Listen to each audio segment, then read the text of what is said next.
Hi friends, ಆಸೆ ನಾಳಿನ ಸಂಚಿಕೆಯಲ್ಲಿ ಏನಾಗುತ್ತೆ ಅಂತ ಪೂರ್ತಿಯಾಗಿ ನೋಡ್ಕೊಂಡ್ ಬರೋಣ ಬನ್ನಿ. ನಾನು ಎಷ್ಟೇ ಹೇಳಿದ್ರು ಯಾರು ನಂಬೋದಿಲ್ಲ ಅಂತಿದ್ದೀರಾ. ಆ ಸ್ವಾಮಿ ಅಮ್ಮ ಹೇಳಿರೋ ಹಾಗೆ ನಡ್ಬಿಡುತ್ತೆ ಅಂತ ನನಗೆ ಭಯ ಆಗ್ತಿದೆ. ಅದರಿಂದಾಗಿನೇ ಆ ರೀತಿ ಹೇಳ್ತಿದ್ದೀನಿ. ಆ ಅಮ್ಮ ಹೇಳಿರೋ ಹಾಗೆ ಇವಳು ಅವ್ರ ಅಮ್ಮನ ಮನೆಗೆ ಹೋಗ್ಲಿ ಅಂತ ಶಾಂತಿ ಹೇಳೋವಾಗ ರಂಗನಾಥ್ ಅವರು, ಏನ್ ಶಾಂತಿ ನೀನು ಗೊತ್ತಿಲ್ಲದೆ ಮಾತಾಡ್ತಿದ್ಯಾ, ಈಗ ದೊಡ್ಡ ತೊಂದರೆ ಆಗ್ತಿತ್ತು, ಅದನ್ನ ತಪ್ಸಿದೆ ಮೀನಾ ತಾನೆ, ಅದನ್ನ ನೀನು ಮೊದ್ಲು ತಿಳ್ಕೋ ಶಾಂತಿ, ಅದನ್ನ ಬಿಟ್ಟು ಬೇರೆ ಏನೇನೋ ಮಾತಾಡ್ತಿದ್ಯಾ ಅಂತಾರೆ ರಂಗನಾಥ್ ಅವರು. ಆಗ ಸೂರ್ಯ, ಅದೆಲ್ಲ ಸಕ್ರೆಗೆ ಗೊತ್ತಾಗೋದೇ ಇಲ್ಲಪ್ಪ, ಈ ಮನೆಯಲ್ಲಿ ಬರ್ತಿರೋ ಸಮಸ್ಯೆಗೆ ಕಾರಣನೇ ಇವನು, ಆಚೆಗಾಕ್ಬೇಕಂದ್ರೆ ಮೊದ್ಲು ಇವನನ್ನ ಮನೆಯಿಂದ ಆಚೆಗಾಕ್ಬೇಕು ಅಂತೇನೆ ಸೂರ್ಯ. ಇವನು ನಿಂತಿಕೋ ಹೊರ್ಗಾಕ್ಬೇಕು ಅಂತ ಶಾಂತಿ ಕೇಳೋವಾಗ ಸೂರ್ಯ, ಅಲ್ಲ ಸಕ್ರೆ, ಆ ಪಾರ್ಲರ್ ಅಮ್ಮ ಕರೆದ್ರು ಅಂತ ಹೇಳಿ ಅವರಿಂದೇನೆ ಹೋಗ್ಬಿಟ್ಟ ಇವನು, ಇದಕ್ಕೆಲ್ಲ ಮೀನಾನೇ ಕಾರಣ ಅಂತ ಹೇಳ್ತಿದ್ದೀರಾ, ಅವಳೇನಾದ್ರೂ ಬುದ್ಧಿ ಉಪಯೋಗಿಸಿರ್ಲಿಲ್ಲ ಅಂತ ಅನ್ಕೊಳ್ಳಿ, ಆಗ ನಿಮ್ ಮುದ್ದಿನ ಮಗ ಸೈನ್ ಮಾಡ್ಕೊಡ್ತಿದ್ದ, ಇಲ್ಲ ಅಂದಿದ್ರೆ ಜೈಲ್ ಒಳಗಡೆ ಹಾಕಿ ಕೂರಿಸ್ತಿದ್ರು. ಮೀನನ್ ಬುದ್ಧಿವಂತಿಕೆಯಿಂದ ಇವನು ಇವಾಗ ನಮ್ಮ ಮುಂದೆ ಇದ್ದಾನೆ ಅಂತಾನೆ ಸೂರ್ಯ. ಆಗ ಶಾಂತಿ, ಏನ್ ಇವಳು ದೊಡ್ಡ CID ಆಫೀಸರು, ನಮ್ಮನ್ನೆಲ್ಲ ಕಾಪಾಡಿದಾಳೆ ಅಂತ ಶಾಂತಿ ಹೇಳೋವಾಗ ರಂಗನಾಥ್ ಅವರು, ಅಲ್ಲ ಶಾಂತಿ, ಸ್ವಲ್ಪನಾದ್ರೂ ಒಳ್ಳೇದ್ ಮಾತಾಡ್ತೀಯಾ, ಮೀನಿನಿಂದ ನಮ್ಮ ಮನೆಗೆ ಯಾವಾಗ್ಲೂ ಒಳ್ಳೇದೇ ನಡೆಯೋದು ಅಂತಾರೆ ರಂಗನಾಥ್ ಅವರು. ನೀವು ಬೇರೆ ಇವಳ ಬಗ್ಗೆ ದೊಡ್ಡದಾಗಿ ಎಲ್ಲ ಮಾತಾಡ್ತಿದ್ದೀರಾ, ಏನೋ ಇವಳು ಆ ಪಿಂಟುನ ಅಲ್ಲಿ ಕರ್ಕೊಂಡು ಹೋಗಿದ್ದಾಳೆ, ಅದರಿಂದಾಗಿನೇ ಆ ಪಾರ್ಲರ್ನವಳು ಯಾವ್ದೇ ಅನಾಹುತ ಮಾಡ್ಕೊಂಡಿಲ್ಲ ಅಲ್ವಾ, ಈ ತರ ಅನಾಹುತ ಆಗೋದಿಕ್ಕೆ ಕಾರಣನೇ ಇವಳು ಅಲ್ವೇನ್ರಿ, ಹಾಗೇನೆ ತಾನೆ ಆ ಸ್ವಾಮಿ ಅಮ್ಮ ಹೇಳಿದ್ದು ಅಂತಾಳೆ. ಆಗ ಸೂರ್ಯ ಕೋಪ ಮಾಡ್ಕೊಂಡು, ಅಯ್ಯಯ್ಯೋ ಸ್ವಾಮಿ ಅಮ್ಮ ಅಂತ ಹೇಳ್ತಾನೆ ಇದ್ದೀರಾ ಸಕ್ರೆ, ನೇರವಾಗಿ ದೇವ್ರೇ ಬಂದು ಹೇಳಿರೋ ತರ, ಅವಳೊಬ್ರು ಫ್ರಾಡು ಸಕ್ರೆ ಅಂತಾನೆ ಸೂರ್ಯ. ಆಗ ರವಿ, ಅಮ್ಮ ನೀವು ಎಲ್ಲದಕ್ಕೂ ಭಯ ಪಡ್ಕೊಂತಿದ್ದೀರಾ ಅಮ್ಮ, ಅದಕ್ಕೆ ಏನೇ ಒಳ್ಳೆ ಕೆಲಸ ಮಾಡಿದ್ರು ನಿಮ್ಗೆ ಗೊತ್ತಾಗ್ತಿಲ್ಲ ಅಂತಾನೆ. ಆಗ ಸೂರ್ಯ, ಅದು ಬೇರೇನಿಲ್ಲ ಕಣೋ ರವಿ, ಮೂಢನಂಬಿಕೆ ಜಾಸ್ತಿಯಾಗಿ ಕಣ್ಣು ಕಿವಿ ಮೆದ್ಲು ಸರಿಗೆ ಕೆಲಸ ಮಾಡ್ತಿಲ್ಲ, ಅದರಿಂದಾಗಿ ಈ ತರ ಫ್ರಾಡ್ ಸ್ವಾಮಿಗಳು ಮನುಷ್ಯ ಭಯನ ಗಾಳ ಮಾಡ್ಕೊಂಡು ದುಡ್ಡು ಕಿಡ್ತಿದ್ದಾರೆ ಅಂತಾನೆ ಸೂರ್ಯ. ಆಗ ರಂಗನಾಥ್ ಅವರು, ಶಾಂತಿ, ಮೊದ್ಲು ಮನೋಜನ್ಗೆ ಬುದ್ಧಿ ಹೇಳಿ ತಿದ್ದೋದನ್ನ ನೋಡು, ಎಲ್ಲದಕ್ಕೂ ಮೀನನೇ ಕಾರಣ ಅಂತ ದೂಷಿಸ್ತಿರ್ಬೇಡ ಅಂತಾರೆ. ಆಗ ಶಾಂತಿ ಹೇಳ್ತಾ, ಆಳ್ಗೊಬ್ರು ಬಾಯಿಗೆ ಬಂದಂಗೆಲ್ಲ ಮಾತಾಡ್ತಿದ್ದೀರಾ, ಯಾರೂನು ನನ್ ಬಗ್ಗೆ ಚಿಂತನೆ ಮಾಡ್ತಿಲ್ಲ, ನಾನ್ ಮಾತ್ರ ಈ ಮನೆಯಲ್ಲಿ ನೆಮ್ಮದಿಯಿಂದ ಇಲ್ದೇ ಇದ್ದೀನಿ, ಬೇರೆಯವರೆಲ್ಲ ಅವ್ರ ಗಂಡ ಹೆಂಡತಿ ಅಂತ ಸಂತೋಷವಾಗಿದ್ದಾನೆ ಇದಾರೆ, ನಾನ್ ಚೆನ್ನಾಗಿರ್ಬೇಕಂತ ಯಾರು ಅನ್ಕೊಂತಿಲ್ಲ ಅಂತೇಳಿ ಅಲ್ಲಿಂದ ಎದ್ದೋಗ್ತಾಳೆ.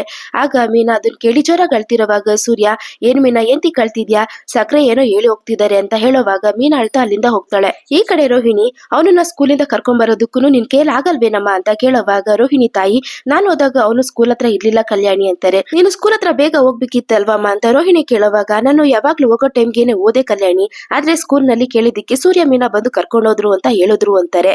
ಏ ಕ್ರಿಶ್, ನಿನ್ಗೆ ಯಾರೋ ಅವ್ರ ಜೊತೆ ಹೋಗಕ್ ಹೇಳಿದ್ದು ಅಂತ ರೋಹಿಣಿ ಕೇಳೋವಾಗ, ಅಮ್ಮ ಅವರು ಸೂರ್ಯ ಅಂಕಲ್ ಮೀನಾ ಆಂಟಿ ತಾನೆ, ನೀವು ಸ್ಟ್ರೇಂಜರ್ಸ್ ಜೊತೆ ಹೋಗ್ಬಾರ್ದು ಅಂತ ತಾನೆ ಹೇಳಿದ್ದು, ಅವರು ಸ್ಟ್ರೇಂಜರ್ ಅಲ್ವಲ್ಲ ಅಂತಾನೆ ಕ್ರಿಶ್. ಅವರು ಸ್ಟ್ರೇಂಜರ್ಸ್ ಅಲ್ಲ, ಅವ್ರು ಅದಕ್ಕಿಂತ ತುಂಬಾ ಡೇಂಜರಸ್, ಅವ್ರ ಜೊತೆ ನೀನು ಹೋಗ್ಬಾರ್ದು, ಅರ್ಥ ಆಯ್ತಾ ಅಂತಾಳೆ ರೋಹಿಣಿ. ಸರಿ ಅಂತಾನೆ ಕ್ರಿಶ್. ಆಗ ರೋಹಿಣಿ ತಾಯಿ, ಕಲ್ಯಾಣಿ, ಅವ್ರೆಂತಕ್ಕೆ ಇವನನ್ನ ಕರ್ಕೊಂಡೋದ್ರು, ನೀನೆಂತಕ್ಕೆ ಇವನನ್ನ ಕರ್ಕೊಂಡ್ ಬಂದೆ, ಏನ್ ನಡೀತು ಅಂತ ಕೇಳ್ತಾರೆ. ಅದನ್ನ ನಿನ್ಗೆ ಹೇಳಿದ್ರು ಅರ್ಥ ಆಗಲ್ಲ ಅಮ್ಮ, ಬಿಡು, ಒಟ್ನಲ್ಲಿ ನನ್ ಪ್ಲಾನ್ ಎಲ್ಲ ಹಾಳಾಗೋಯ್ತು ಅಂತಾಳೆ ರೋಹಿಣಿ. ಆಗ ಅಲ್ಲಿಗೆ ರೋಹಿಣಿ ಅಂತೇಳಿ ವಿಶಾಲಾಕ್ಷಿ ಬರ್ತಾಳೆ. ಬನ್ನಿ ಆಂಟಿ ಕುತ್ಕೊಳ್ಳಿ ಅಂತಾಳೆ ರೋಹಿಣಿ. ಅಮ್ಮ ಕ್ರಿಶ್ಗೆ ಏನಾದ್ರೂ ತಿನ್ನೋದಕ್ಕೆ ಕೊಡೋಗು ಅಂತಾಳೆ. ಆಗ ವಿಶಾಲಾಕ್ಷಿ, ಏನಾಯ್ತು ರೋಹಿಣಿ, ಮನೋಜ್ ಅಂತ ವಿಶಾಲಾಕ್ಷಿ ಹೇಳೋವಾಗ, ಒಂದ್ ನಿಮಿಷ ಆಂಟಿ, ಹೊರ್ಗಡೆ ಹೋಗಿ ಮಾತಾಡೋಣ ಅಂತಾಳೆ ರೋಹಿಣಿ. ಏನ್ ರೋಹಿಣಿ, ಹೇಗಾದ್ರೂ ಮಾಡಿ ಮನೋಜನ ನಿನ್ ಕಡೆಗೆ ಬರೋ ಹಾಗೆ ಮಾಡ್ಕೊತೀನಿ ಅಂತ ಹೋದೆ, ಹಾಗಂತ ವಿಶಾಲಾಕ್ಷಿ ಕೇಳೋವಾಗ ರೋಹಿಣಿ, ಎಲ್ಲ ಕರೆಕ್ಟ್ ಆಗಿ ಪ್ಲಾನ್ ಮಾಡಿದೆ ಆಂಟಿ, ಆದ್ರೆ ಆ ಸೂರ್ಯ ಮೀನಾ ಬಂದು ನನ್ನೆಲ್ಲಾ ಪ್ಲಾನ್ ಹಾಳು ಮಾಡ್ಬಿಟ್ರು, ಸರಿಯಾದ ಸಮಯಕ್ಕೆ ಕೃಷ್ಣ ಅಲ್ಲಿ ಕರ್ಕೊಂಡ್ ಬಂದ್ಬಿಟ್ರು ಅಂತಾಳೆ. ಯಾರನ್ನ ನೋಡಿದ್ರೆ ನೀನು ಸುಮ್ನಾಗ್ತಿ ಅಂತ ಅವ್ರಿಗೆ ಚೆನ್ನಾಗ್ ಗೊತ್ತು, ಅದಕ್ಕೆ ನಿನ್ಗೆ ಸರಿಯಾಗಿ ಹಾಫ್ ನೋಡು ಅಂತಾಳೆ. ಅತ್ತೆನ ಹೇಗಾದ್ರೂ ಸಂಭಾಳಿಸ್ಬೋದು ಆಂಟಿ, ಆದ್ರೆ ಆ ಸೂರ್ಯ ಮೀನಾ ಇಬ್ರು ಹೇಗ್ ಸಂಭಾಳಿಸೋದು ಅಂತಾನೆ ಗೊತ್ತಾಗ್ತಿಲ್ಲ ಆಂಟಿ, ನಾನು ಯಾವ್ದೇ ಪ್ಲಾನ್ ಮಾಡಿದ್ರು ಆ ಪ್ಲಾನ್ ಹಾಳು ಮಾಡಕ್ಕೆ ಅಲ್ಲಿ ಬಂದ್ ಮೊದ್ಲೇ ನಿಂತಿರ್ತಾರೆ ಅಂತಾಳೆ. ಆಗ ವಿಶಾಲಾಕ್ಷಿ, ಈಗ್ಲೂ ಕೂಡ ನೀನು ಆ ಮನೆಗ್ ಬರ್ಬಾರ್ದು ಅಂತಾನೆ ಅನ್ಕೊಂತಿದ್ದಾರೆ ರೋಹಿಣಿ, ನಿನಗ್ ಮಾತ್ರ ಅಲ್ಲ ನನ್ಗೂ ಆ ಮೀನಾ ಅಡ್ವಾಗಿದ್ದಾಳೆ, ಮೊದ್ಲೆಲ್ಲ ಸಿಟಿ ಕಡೆಯಿಂದ ಎಲ್ಲ ಆರ್ಡ್ರೂ ನನ್ಗೆ ಬರ್ತಿತ್ತು, ಈಗ ಎಲ್ರು ಆ ಮೀನನ್ ಹತ್ರನೇ ಹೋಗ್ತಿದ್ದಾರೆ, ಅವಳಿಂದಾಗಿ ನನ್ಗೆ ತುಂಬಾ ನಷ್ಟ ಆಗೋಯ್ತು ಅಂತಾಳೆ ವಿಶಾಲಾಕ್ಷಿ. ಅವರಿಬ್ರು ಮಾತ್ರ ಇಲ್ಲ ಅಂದಿದ್ರೆ ಮನೋಜ್ನ ಹೇಗಾದ್ರೂ ಮಾಡಿ ನನ್ ಕಡೆಗೆ ಬರೋ ಹಾಗೆ ಮಾಡ್ಕೊಂಡ್ಬಿಡ್ತೀನಿ, ಅತ್ತೆ ಮನಸ್ನ ನಾನು ಹೇಗಾದ್ರೂ ಮಾಡಿ ಬದಲಾಯಿಸ್ಬಿಡ್ತೀನಿ ಆಂಟಿ ಅಂತಾಳೆ ರೋಹಿಣಿ. ಅದಕ್ಕೆ ತಾನೆ ಅಮೀನನ್ನ ಮನೆಯಿಂದ ಹೊರಗಾಕೋಕೆ ಪ್ಲಾನ್ ಮಾಡಿದ್ದು, ಸ್ವಾಮಿ ಅಮ್ಮನ್ ತರ ಒಬ್ಳನ್ನ ರೆಡಿ ಮಾಡಿ ಅಲ್ಲಿಗೆ ಕಳಿಸ್ದೆ, ಆದ್ರೂ ಅದು ಕೆಲಸ ಮಾಡ್ತಿರೋ ಹಾಗೇನೆ ಕಾಣಿಸ್ತಿಲ್ಲ ಅಂತಾಳೆ ವಿಶಾಲಾಕ್ಷಿ. ಆಗ ರೋಹಿಣಿ, ಮೀನಾ ಅಷ್ಟು ಸುಲಭವಾಗಿ ಮನೆ ಬಿಟ್ಟು ಹೋಗೋದಿಲ್ಲ ಆಂಟಿ ಅಂತಾಳೆ. ಆಗ ವಿಶಾಲಾಕ್ಷಿ, ಅವಳೇ ಹೋಗ್ತೀನಿ ಅಂತಂದ್ರು ಆ ಸೂರ್ಯ ಬಿಡೋದಿಲ್ಲ, ಅವನೇ ನಮ್ಗೆ ದೊಡ್ಡ ಅಡ್ಡಿಯಾಗಿರೋದು ಅಂತಾಳೆ ವಿಶಾಲಾಕ್ಷಿ. ಆಗ ರೋಹಿಣಿ, ದಿನ ಕಳೀತಾ ಭಯ ಜಾಸ್ತಿ ಆಗ್ತಿದೆ ಆಂಟಿ, ಎಲ್ಲಿ ಮನೋಜ್ ಪೂರ್ತಿಯಾಗಿ ನನ್ನಿಂದ ದೂರ ಆಗ್ಬಿಡ್ತಾರೋ ಅಂತ ಅನಿಸ್ತಿದೆ ಅಂತಾಳೆ. ಅದೇ ಕೋರ್ಟ್ ನಲ್ಲಿ ಡಿವೋರ್ಸ್ ಕೇಸ್ ನ ಮುಂದಕ್ಕೆ ತಳ್ಳದ್ರಲ್ಲ, ಇನ್ನು ಮುಂದೆ ಅವರು ಕೋರ್ಟ್ ಹೋದ್ರು ಏನು ಮಾಡಕ್ ಆಗಲ್ಲ, ಆದ್ರೆ ಏನಂತಂದ್ರೆ ಮಾಸ್ಟರ್ ಮಾತ್ರ ಬಿಡ್ದಿರ ಮನೋಜನ್ಗೆ ಮಾತ್ರ ಹುಡ್ಗಿನ ನೋಡ್ತಾನೆ ಇದಾರೆ, ಆ ಹೋಟ್ಲು ಓನರ್ ನೀತುನ ಮನೋಜನ್ಗೆ ಮದುವೆ ಮಾಡ್ಸೋಣ ಅಂತ ಮಾತಾಡ್ತಿದ್ರು ಅಂತಾಳೆ ವಿಶಾಲಾಕ್ಷಿ. ಆಗ ರೋಹಿಣಿ ಕೋಪ ಮಾಡ್ಕೊಂಡು, ಅವ್ರಿಗೆ ಎಂತಕ್ಕಿಂತ ಕೆಲ್ಸ ಅಂತ ಹೇಳಿ ಆ ಹುಡ್ಗಿ ಬೇರೆ ರವಿ ಹಿಂದೆ ಬಿದ್ದು ಸುತ್ತಾಟಿದ್ದಾಳಲ್ಲ ಆಂಟಿ ಅಂತಾಳೆ. ಆಗ ವಿಶಾಲಾಕ್ಷಿ, ಆ ಹುಡ್ಗಿ ಒಪ್ಕೊಂಡಿಲ್ಲ ಹಾಗಂತೇಳಿ ನಿಮ್ ಮತ್ತೆ ಹುಡ್ಗಿನ ನೋಡೋದನ್ನ ನಿಲ್ಸಲ್ಲ, ದುಡ್ಡಿರೋ ಶ್ರೀಮಂತ ಹುಡ್ಗಿನ ಹುಡುಕಿ ಕಂಡು ಹಿಡಿದ್ಬಿಡ್ತಾರೆ ಅಂತ ವಿಶಾಲಾಕ್ಷಿ ಹೇಳುವಾಗ, ಅಷ್ಟು ಒಳಗಡೆ ಹೇಗಾದ್ರೂ ಮಾಡಿ ಮನೋಜ್ ಜೊತೆ ಸೇರ್ಬೇಕು ಆಂಟಿ ಅಂತಾಳೆ ರೋಹಿಣಿ. ಅದಕ್ಕೆ ಮೊದ್ಲು ಆ ಮೀನನ್ನ ಆ ಮನೆಯಿಂದ ಹೊರಗಾಕ್ಬೇಕು, ಅದ್ರ ಬಗ್ಗೆನೆ ನಾನು ಯೋಚಿಸ್ತಿದೀನಿ ಅಂತಾಳೆ. ಮೊದ್ಲು ಆ ಕೆಲಸ ಮಾಡಿ ಆಂಟಿ, ಹಾಗ್ ಮಾತ್ರ ನಾನು ಮನೋಜ್ ಜೊತೆ ಬಾಳಕ್ಕಾಗೋದು ಅಂತಾಳೆ ರೋಹಿಣಿ. ಈ ಕಡೆ ಮೀನಾ ಶ್ರುತಿ ರೆಸ್ಟೋರೆಂಟ್ ಗೆ ಬಂದಿರ್ತಾಳೆ. ಬನ್ನಿ ಮೀನಾ ಮರಿ, ಬನ್ನಿ ಅದಕ್ಕೆ ಅಂತಾರೆ. ಬೆಳಿಗ್ಗೆ ತಾನೇ ಹೂ ಕೊಟ್ಟು ಹೋಗಿದ್ರಿ ಅಂತಾಳೆ ಶ್ರುತಿ. ಮನೆಯಲ್ಲಿ ಇರೋದಕ್ಕೆ ಕಷ್ಟ ಆಗ್ತಿತ್ತು ಶ್ರುತಿ, ಅದಕ್ಕೆ ಬಂದೆ ಅಂತಾಳೆ ಮೀನಾ. ಸರಿ ಬನ್ನಿ ಕುತ್ಕೊಳ್ಳಿ ಮೀನಾ ಮರಿ ಅಂತಾಳೆ ಶ್ರುತಿ. ಏನ್ ಮೀನಾ ಮರಿ ಯಾಕೆ ಒಂದ್ ರೀತಿ ಡಲ್ ಆಗಿದ್ದೀರಾ ಅಂತಾಳೆ. ಅತ್ತೆ ನನ್ನನ್ನ ಮನೆ ಬಿಟ್ಟು ಹೋಗು ಅಂತ ಹೇಳ್ತಿದ್ದಾರೆ ಶ್ರುತಿ ಅಂತಾಳೆ ಮೀನಾ. ಏಂತಿಕಂತ ಶ್ರುತಿ ಕೇಳೋವಾಗ ನನ್ ಮನೆಯಲ್ಲಿದ್ರೆ ಮಾವನ್ಗೆ ಏನಾದ್ರೂ ಅನಾಹುತ ಆಗ್ಬಿಡುತ್ತೇನೋ ಅಂತ ಭಯ ಪಡ್ತಿದ್ದಾರೆ ಅಂತಾಳೆ. ಅತ್ತೆ ಭಯ ಪಡೋದಕ್ಕೆಲ್ಲ ನೀವೆಂತಿಗ್ ಮನೆ ಬಿಟ್ಟು ಹೋಗ್ಬೇಕು, ಹಾಗೆಲ್ಲ ಹೋಗ್ಬೇಡಿ ಮೀನಾ ಮರಿ ಅಂತಾಳೆ ಶ್ರುತಿ. ಅದ್ಕೆ ಅಮ್ಮ ಹಾಗೇನೆ ಹೇಳೋದು, ಅವ್ರು ಸ್ವಲ್ಪ ಹಳೆ ಕಾಲದ ತರ, ಅದಕ್ಕೆಲ್ಲ ನೀವು ಕಿವಿ ಕೊಡ್ಬೇಡಿ ಅಂತಾನೆ ರವಿ. ಆಗ ಶ್ರುತಿ ಅತ್ತೆ ಏನು ಹಳೆ ಕಾಲದವ್ರಲ್ಲ, ಕನ್ನಿಂಗ್ ಟೈಪ್ ಅಂತಾಳೆ. ಏನ್ ಶ್ರುತಿ ನೀನು ನಮ್ಮಮ್ಮನ ಬಗ್ಗೆ ಹೀಗೆಲ್ಲ ಮಾತಾಡ್ತಿದ್ಯಾ ಅಂತ ರವಿ ಕೇಳೋವಾಗ ಹೌದು ಅತ್ತೆ ಹಾಗೇನೆ ತಾನೇ ಇರೋದು, ಇದೇ ಮೀನಾ ಶ್ರೀಮಂತರು ಮಗಳಾಗಿದ್ದಿದ್ರೆ ಆ ರೀತಿ ಎಲ್ಲ ಹೇಳ್ತಿದ್ರಾ? ಈಗ ನನ್ನನ್ನೇ ನೋಡಿ ಶ್ರುತಿ ಮನೆಯಲ್ಲಿದ್ರೆ ನಿಮ್ ತಾಳಿ ಹೋಗ್ಬಿಡುತ್ತೆ ಅಂತ ಯಾರಾದ್ರೂ ಹೇಳಿದಿದ್ರೆ ಹೋಗು ಅಂತೇಳಿ ನನ್ನ ಹತ್ರ ಬಂದು ಹೇಳಕ್ಕಾಗ್ತಿತ್ತಾ? ಅದ್ರಿಂದಾನೇ ರವಿ ಹೇಳ್ತಿರೋದು ಅವರು ಕನ್ನಿಂಗ್ ಟೈಪ್ ಅಂತ. ಮೀನಾ ಮರಿನ ನೋಡಿದ್ರೆ ಆಲ್ರೆಡಿ ಅವ್ರಿಗೆ ಇಷ್ಟನೇ ಇಲ್ಲ, ಈ ಚಾನ್ಸ್ ನ ಚೆನ್ನಾಗಿ ಯೂಸ್ ಮಾಡ್ಕೊಂತಿದ್ದಾರೆ ಅವರು ಅಂತೇಳಿ ಶ್ರುತಿ. ಆಗ ರವಿ ಅದಕ್ಕೆ ನೀವ್ ಇದನ್ನೆಲ್ಲ ಬಿಡಿ, ಸೀರಿಯಸ್ ಆಗೆಲ್ಲ ತಗೋಬೇಡಿ ಅಂತಾನೆ. ಹೇಗ್ ರವಿ ಸೀರಿಯಸ್ ಆಗೆಲ್ಲ ಇರ್ದೇನೆ ಇರಕ್ಕಾಗುತ್ತೆ, ಮಾವನ್ಗೆ ಏನಾದ್ರೂ ಆಗ್ಬಿಡುತ್ತೆ ಅಂತ ಹೇಳಿನೇ ಅತ್ತೆ ಭಯಪಡಿಸ್ತಿದ್ದಾರೆ. ಬೇರೆ ಏನಾಗಿದ್ರು ನಾನು ದೊಡ್ಡದಾಗೆಲ್ಲ ಚಿಂತೆ ಮಾಡ್ತಿರ್ಲಿಲ್ಲ ರವಿ, ಆದ್ರೆ ಮಾವನ್ಗೆ ಚಿಕ್ಕದಾಗಿ ಏನಾದ್ರೂ ಆದ್ರೂನು ಅತ್ತೆ ಅದನ್ನ ನಂಬಿಡ್ತಾರೆ, ಅದರಿಂದಾಗಿನೇ ನನ್ಗೆ ಇನ್ನೂ ಭಯ ಜಾಸ್ತಿ ಆಗ್ತಿರೋದು ಅಂತಾಳೆ ಮೀನಾ. ಆಗ ಶ್ರುತಿ ನೋಡಿ ಮೀನಾ ಮರಿ, ನಮ್ ಕೈಯಲ್ಲಿ ಏನು ಇಲ್ಲ, ಆ ರೀತಿ ನಡಿಬೇಕು ಅಂದಾಗ ನಡೆಯುತ್ತೆ, ಅದನ್ನ ತಡೆಯೋಕೆ ಯಾರ ಕೈಯಲ್ಲೂ ಆಗೋದಿಲ್ಲ, ಅದನ್ನ ದಾಟಿ ನಾವ್ ಏನು ಮಾಡಕ್ಕಾಗಲ್ಲ, ನಾವು ಸುಮ್ನೆ ಕುತ್ಕೊಂಡು ಏನ್ ನಡೆಯುತ್ತೆ ಅನ್ನೋದನ್ನ ನೋಡ್ತಿರ್ಬೇಕು ಅಷ್ಟೇ ಅಂತಾಳೆ. ಆಗ ಮೀನಾ ಶ್ರುತಿ ನೀವ್ ಈಗೆಲ್ಲ ಮಾತಾಡ್ತಿರೋದನ್ನ ನೋಡ್ತಿದ್ರೆ ನನ್ಗೆ ಆಶ್ಚರ್ಯ ಆಗ್ತಿದೆ, ಆದ್ರೆ ನಿಮ್ ತರ ಎಲ್ಲ ಯೋಚನೆ ಮಾಡೋದಕ್ಕೆ ನನಗ್ ಬರೋದಿಲ್ಲ ಅಂತಾಳೆ ಮೀನಾ. ಆಗ ಶ್ರುತಿ ಇದ್ರಲ್ಲಿ ಯೋಚನೆ ಮಾಡಕ್ಕೆ ಏನಿದೆ ಮೀನಾ ಮರಿ, ನಾನಿರೋ ಫ್ಯಾಕ್ಟ್ನೇ ತಾನೇ ಹೇಳ್ತಿರೋದು ಅಂತಾಳೆ. ಆ ಕಾಲಕ್ಕೆ ನೀತು ರವಿ ಅಂತೇಳಿ ಬರ್ತಾಳೆ. ನಿಮ್ ಜೊತೆ ಸ್ವಲ್ಪ ಸಪರೇಟ್ ಆಗಿ ಮಾತಾಡ್ಬೇಕು ಅಂತ ನೀತು ಕೇಳೋವಾಗ ಶ್ರುತಿ ರವಿ ಇದು ನನ್ ರೆಸ್ಟೋರೆಂಟ್, ನನ್ ಪರ್ಮಿಷನ್ ಇಲ್ಲದೆ ಯಾರು ಒಳಗಡೆ ಬರೋ ಹಾಗಿಲ್ಲ, ಹೊರಗಡೆ ಹೋಗು ಅಂತ ಹೇಳ್ತಾಳೆ. ಆಗ ನೀತು ರವಿ ನಾವಿಬ್ರು ಬಿಸ್ನೆಸ್ ಪಾರ್ಟ್ನರ್ ಆಗಿದ್ವಿ, ಈಗ ನೀವು ಇಲ್ಲಿಗೆ ಬಂದು ಜಾಯ್ನ್ ಆಗಿದ್ದೀರಾ, ಅದರಿಂದ ನನ್ನ ರೆಸ್ಟೋರೆಂಟ್ ನಲ್ಲಿ ನಿಮ್ಮ ಅಕೌಂಟ್ಸ್ ನೆಲ್ಲ ಚೆಕ್ ಮಾಡಿ ದುಡ್ಡನ್ನ ತಗೊಂಡ್ ಬಂದಿದ್ದೀನಿ, ಅದ್ರ ಬಗ್ಗೆನೆ ಸ್ವಲ್ಪ ಮಾತಾಡ್ಬೇಕು ಅಂತಾಳೆ ನೀತು. 5 ಮಿನಿಟ್ಸ್ ಟೈಮ್ ಕೊಡ್ತೀನಿ, ಅಷ್ಟೊಳಗಡೆ ಮಾತಾಡ್ಕೊಂಡು ಬಂದ್ಬಿಡ್ಬೇಕು ಅಂತಾಳೆ ಶ್ರುತಿ. ಆಗ ಅವ್ರು ಅಲ್ಲಿಂದ ಹೋಗ್ತಾರೆ. ಆಗ ಮೀನಾ ಇವಳು ಇದನ್ನೆಲ್ಲ ಯಾವಾಗ ನಿಲ್ಲಿಸ್ತಾಳೋ ಏನೋ, ರವಿಯಿಂದನೇ ಸುತ್ತಿದ್ದಾಳೆ, ಇವಳೊಬ್ಳು ಇರ್ಲಿಲ್ಲ ಅಂದಿದ್ರೆ ರವಿಗೂ ನಿಮ್ಗೂ ಮನಸ್ತಾಪನೆ ಬರ್ತಿರ್ಲಿಲ್ಲ, ನೀವುನು ಮನೆ ಬಿಟ್ಟು ಬರ್ತಿರ್ಲಿಲ್ಲ ಅಂತಾಳೆ ಮೀನಾ. ರವಿ ಮೇಲೂ ತಪ್ಪಿದೆ ಮೀನಾ ಮರಿ, ಅವನು ಅವಳಿಗೆ ಸಲಹೆ ಕೊಟ್ಟಿರಲಿಲ್ಲ ಅಂತಿದ್ರೆ ಅವಳು ಈ ತರ ಎಲ್ಲ ಮಾಡ್ತಾನೆ ಇರ್ಲಿಲ್ಲ ಅಂತಾಳೆ. ಈ ಸಮಸ್ಯೆಗೆ ಯಾವಾಗ ಪರಿಹಾರ ಸಿಗುತ್ತೆ ಅಂತ ಗೊತ್ತೇ ಆಗ್ತಿಲ್ಲ ಅಂತ ಮೀನಾ ಹೇಳೋವಾಗ ಈ ಪ್ರಾಬ್ಲಮ್ಸ್ಗೆಲ್ಲ ಒಂದೇ ಒಂದು ಸೊಲ್ಯೂಷನ್ ಮಾತ್ರ ಇರೋದು ಅಂತಾಳೆ ಶ್ರುತಿ. ಏನದು ಅಂತ ಮೀನಾ ಕೇಳೋವಾಗ ಒಂದು ಆ ನೀತು ರವಿಯಿಂದ ದೂರ ಹೋಗ್ಬೇಕು, ಇಲ್ಲ ಅಂದ್ರೆ ನಾನ್ ರವಿಯನ್ನ ಬಿಟ್ಟು ದೂರ ಹೋಗ್ಬೇಕು, ಆಗ ಮಾತ್ರ ಈ ಪ್ರಾಬ್ಲಮ್ಸ್ಗೆ ಸೊಲ್ಯೂಷನ್ ಸಿಗುತ್ತೆ ಅಂತಾಳೆ ಶ್ರುತಿ. ಏನ್ ಮಾತಾಡ್ತಿದ್ದೀರಾ ನೀವು, ನೀವೆಂದಿಕ್ ರವಿನ ಬಿಟ್ಟು ಹೋಗ್ಬೇಕು ಶ್ರುತಿ, ಹಾಗೆಲ್ಲ ನಡೆಯಲ್ಲ, ಅವಳೇ ಹೋಗ್ತಾಳೆ, ಅತಿ ಶೀಘ್ರದಲ್ಲೇ ನಡೆಯುತ್ತೆ ನೋಡ್ತೀರಿ ಅಂತಾಳೆ ಮೀನಾ.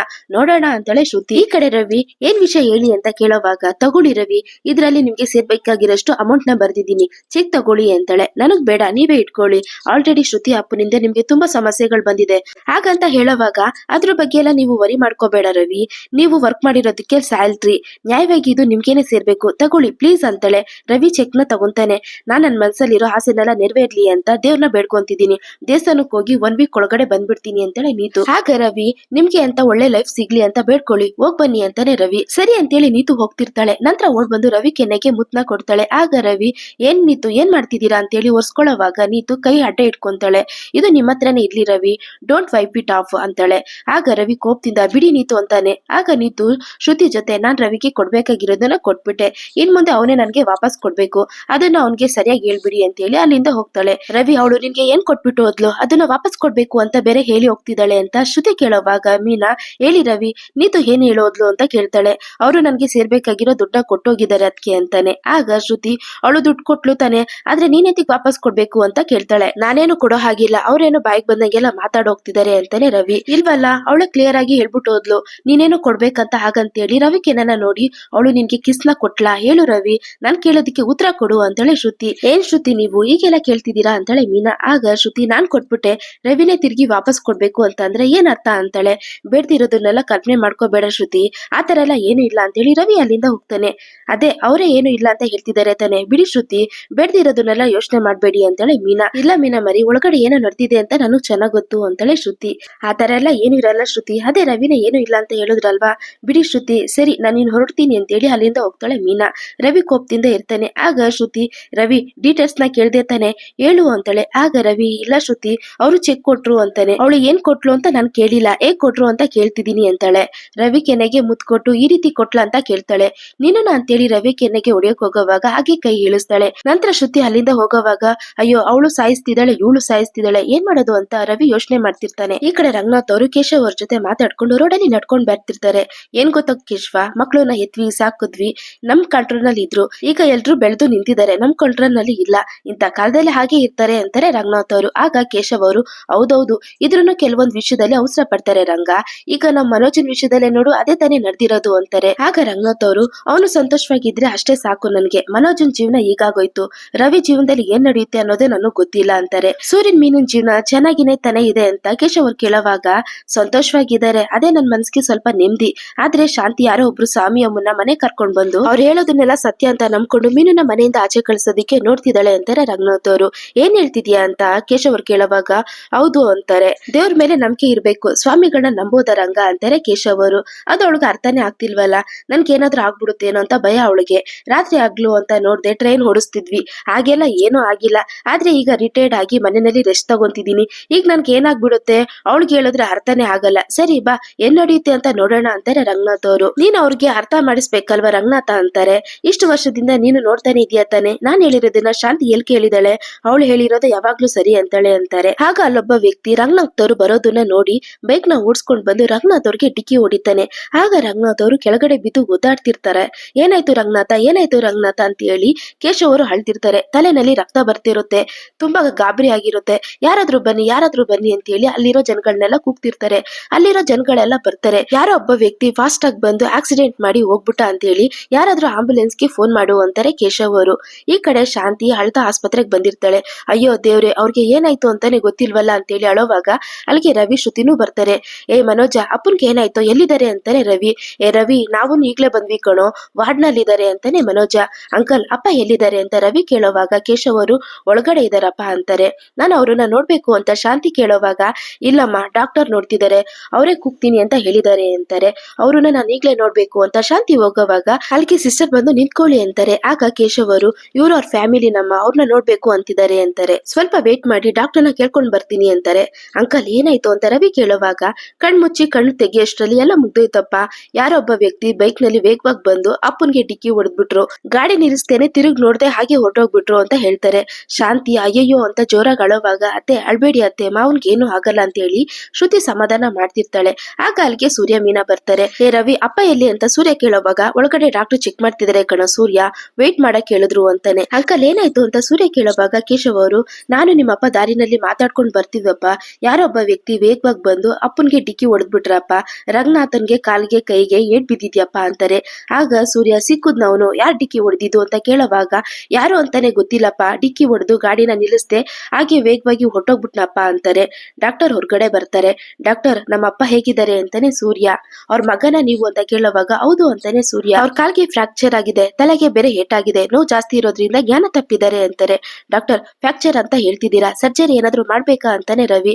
ಆಗ ಡಾಕ್ಟರ್ ಸ್ಕ್ಯಾನ್ ರಿಪೋರ್ಟ್ ಬರ್ಲಿ, ನಾನ್ ನೋಡಿ ಆಮೇಲೆ ಹೇಳ್ತೀನಿ ಓಕೆನಾ ಅಂತಾರೆ. ಡಾಕ್ಟರ್ ಅವ್ರ ಜೀವಕ್ಕೆ ಯಾವ ಅಪಾಯನೂ ಇಲ್ಲ ತಾನೆ ಅಂತ ಶಾಂತಿ ಕೇಳುವಾಗ ಹಾಗೆಲ್ಲ ಏನು ಇಲ್ಲಮ್ಮ, ತಲೆನಲ್ಲಿ ಇಂಜುರಿ ಆಗಿರೋ ತರ ಇದೆ, MRI ಸ್ಕ್ಯಾನ್ ರಿಪೋರ್ಟ್ ಬರ್ಲಿ, ಬಂದ್ಮೇಲೆ ಏನಾದ್ರೂ ಹೇಳಕ್ ಆಗೋದು, ಸ್ವಲ್ಪ ವೇಟ್ ಮಾಡಿ ಸರಿನಾ ಅಂತಾರೆ. ಆಗ ಶಾಂತಿ ಜೋರಾಗಿ ಅಳ್ತಾ ಅಯ್ಯೋ ದೇವ್ರೆ, ಏಂತಿಕ್ ನನ್ನನ್ನ ಇಷ್ಟೊಂದು ಪರೀಕ್ಷೆ ಮಾಡ್ತಿದ್ಯಾ, ಅವ್ರಿಗಿಂತ ಪರಿಸ್ಥಿತಿ ಬರ್ಬೇಕಿತ್ತ ಅಂತಾಳೆ.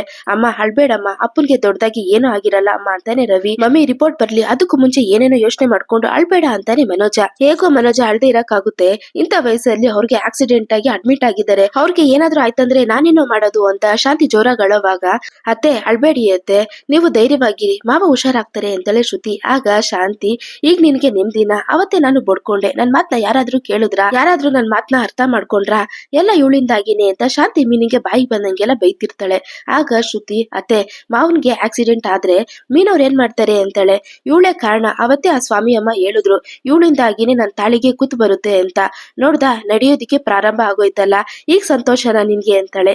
ಆಗ ಸೂರ್ಯ ಏನ್ ಸಕ್ರೆ ಏನ್ ಮಾತಾಡ್ತಿದ್ದೀರಾ ನೀವು, ಅದು ಇಂಥ ಟೈಮ್ ನಲ್ಲಿ ಅಂತಾನೆ. ಏಯ್ ನೀನ್ ಮಾತಾಡ್ಬೇಡ್ವೋ, ಇವಳನ್ನ ಮನೆಯಿಂದ ಆಚೆಗಾಕಿ ಅಂತ ಅವತ್ತೇ ಹೇಳ್ದೆ, ನನ್ ಮಾತ್ನ ಯಾರಾದ್ರೂ ಕೇಳಿದ್ರ, ಇದೆಲ್ಲ ಆಗಿರೋದು ನಿನ್ನಿಂದಾನೇ ಕಣೋ, ನಿನ್ಗೆ ನಿಮ್ಮ ಅಪ್ಪನ್ ಜೀವಕ್ಕಿಂತ ಇವಳೇ ಮುಖ್ಯ ಆಗೋದ್ಲು ಅಲ್ವಾ ಅಂತ ಶಾಂತಿ ಅಳ್ತಿರ್ತಾಳೆ. ಆಗ ಮನೋಜ ಮಮ್ಮಿ ಅಳ್ಬೇಡ ಮಮ್ಮಿ, ಅಪ್ಪನ್ಗೆ ಏನು ಆಗಲ್ಲ, ಇವ್ರಿಗೆಲ್ಲ ಎಷ್ಟೇ ಹೇಳಿದ್ರು ತಿತ್ಕೊಳಲ್ಲ ಅಂತಾನೆ ಮನೋಜ.